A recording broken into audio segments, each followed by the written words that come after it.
Okay, dictation is all about you modeling to your students that speech can be written down. What I love about dictation is that you are modeling to your students all of the conventions of writing. This includes you modeling to your students that, hey, when I write a sentence, I have to make sure that there is space in between my words. You're also modeling to your students punctuation. So, for instance, for any noun, any important person, important place, I have to make sure that the first letter is capitalized, like in my name, the M in Maria, the D in Desir. You're also modeling to them neatness. They have to, and please emphasize to your students to make sure that they write neat. You're also modeling to your students how to make their letters if they're still struggling on how to write some letters. And this is a must-have when it comes to dictation: letter sound matchups.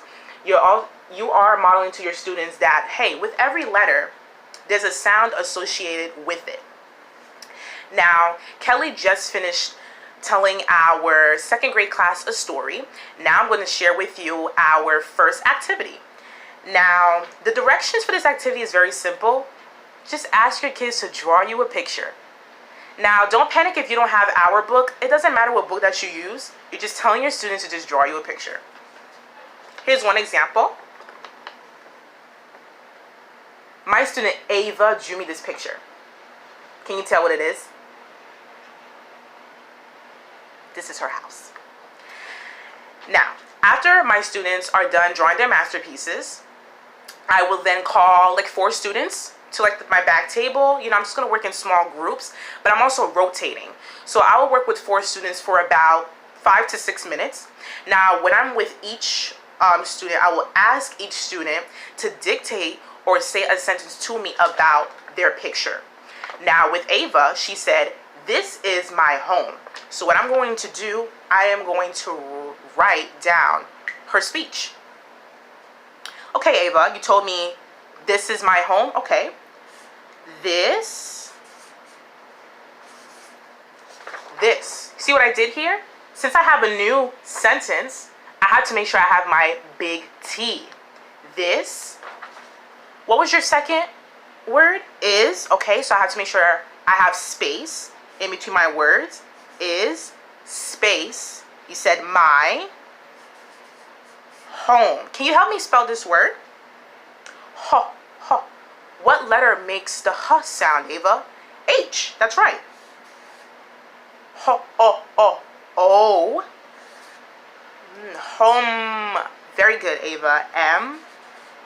And now for this word, we have a quiet E. Now, what do I always put at the end of every sentence, Ava? A period. Okay, Ava, can you reread the sentence to Ms. D? This is my home. This is my home. Now, the second activity I am going to share with you is called a group story. This is my favorite because you as a teacher, you're just stepping back and you're letting the kids tell you the story. Or I should say, you're letting the kids dictate the story. Now, I would encourage that you've had some sort of classroom experience, such as a school assembly or a field trip that would influence the theme for our group story. Now, just recently, a few weeks ago, I took my class to the Bronx Zoo and they enjoyed it. Hence, the theme for our group story will be the zoo. Now, as I'm in the front, I'm letting the kids dictate the title of the story.